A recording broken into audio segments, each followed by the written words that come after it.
19শে জ্যৈষ্ঠ তো বেরোতে পারিনি, তো গতকাল বেরিয়েছিলাম বাবার একটু দর্শন করতে।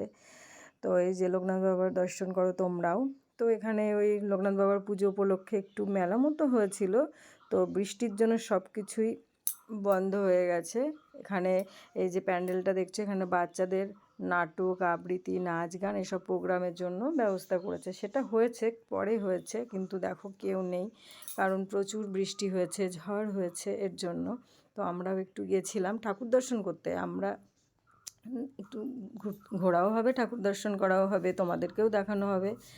তো আমি তোমাদেরকে দেখাচ্ছি যে এটা হলো আমার স্কুল, এখানে আমি পড়াশোনা করেছি। তো পাশেই হয় বাবা লোকনাথ পুজোটা, অনেক বছরের পুজো, বেশ বড় করেই হয় পুজোটা। বৃষ্টির জন্য তো কোনো কিছু এখন নেই, বন্ধ, কিন্তু খুব ভালো করেই হয় পুজোটা। তো তোমাদেরকে সেটাই বলছি, এখানে ছোটোবেলার অনেক স্মৃতি স্কুলটাতে রয়েছে। আমি আর আমার যা চলে গেছিলাম ঠাকুর দর্শন করতে।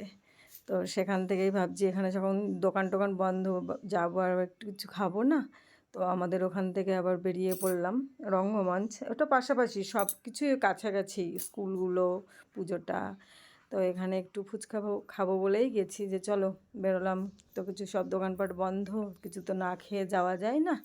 তো আমি আর আমার যা চলে এসেছি রঙ্গমঞ্চে ফুচকা খাবো বলে। ঠাকুর দর্শনও করা হলো, খাওয়াও হলো, তোমাদেরকে দেখানোও হলো। দুজন গল্প করতে করতে হাঁটতে হাঁটতে যাচ্ছি। ফুচকা দোকান আবার মন পছন্দ না হলে খেতে ভালো লাগে না, তো সেই দোকানটা বসেনি, তো অন্য একটা দোকান থেকে খেতে হলো, খেলাম। এই যে চলে এসেছি ফুচকার সামনে।